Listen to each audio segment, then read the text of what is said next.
അബ്രാഹത്തിൻ്റെ ദാസിയായ ഹഗാറിനെയും അവളുടെ മകൻ ഇസ്മായിലിനെയും അബ്രാഹം മരുഭൂമിയിലേക്ക് ഇറക്കിവിട്ട സമയത്ത് അവൾ യഥാർത്ഥത്തിൽ നിസ്സഹായയായിരുന്നു. ആരും അവളെ സഹായിക്കാനുള്ളായിരുന്നു. ആ സമയത്ത് ഒരു ദൂതൻ അവളുടെ അടുത്തേക്ക് എത്തി അവളോട് പറയുന്നുണ്ട്, ഹാഗാർ, നീ വിഷമിക്കേണ്ട, ഭയപ്പെടുകയും വേണ്ട, കുട്ടിയുടെ കരച്ചിൽ ദൈവം കേട്ടിരിക്കുന്നു. എത്രയോ മനോഹരമാണ് ഈ ഒരു ചിന്ത. അവൾ മരുഭൂമിയിലാണ് കിടക്കുന്നത്. മരുഭൂമി എന്ന് പറഞ്ഞാൽ വിജനതയാണ്.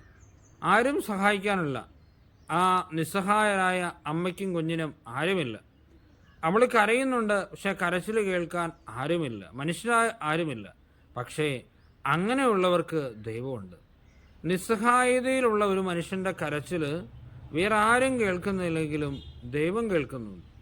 അതുകൊണ്ടാണ് ഈ അടിമപ്പെണ്ണിനോട് ദൂതൻ സ്വർഗം തുറന്നിറങ്ങി വന്ന് പറയുന്നത്, നീ ഭയപ്പെടേണ്ട, വിഷമിക്കുകയും വേണ്ട, കുട്ടിയുടെ കരച്ചിൽ ദൈവം കേട്ടിരിക്കുന്നു. പ്രിയപ്പെട്ടവരെ, നമ്മളൊക്കെ കരയുന്നതും സങ്കടപ്പെടുന്നതും ഒരുപക്ഷെ ഏറ്റവും അടുത്ത ആളുകൾ പോലും കേൾക്കണമെന്നില്ല. ഇനി കേട്ടാൽ പോലും അവരതിന് വില നൽകണമെന്ന് നിർബന്ധമൊന്നുമില്ല. പക്ഷേ ഉറപ്പാണ്, നമ്മുടെ ഓരോരുത്തരെയും കണ്ണീരും സങ്കടവും കഷ്ടപ്പാടും അലച്ചിലുകളുമൊക്കെ ദൈവസന്നിധിയിൽ വിലയേറിയതാണ്.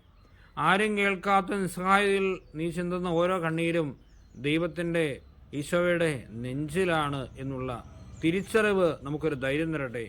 ഈശോ നമ്മളെല്ലാവരെയും അനുഗ്രഹിക്കട്ടെ.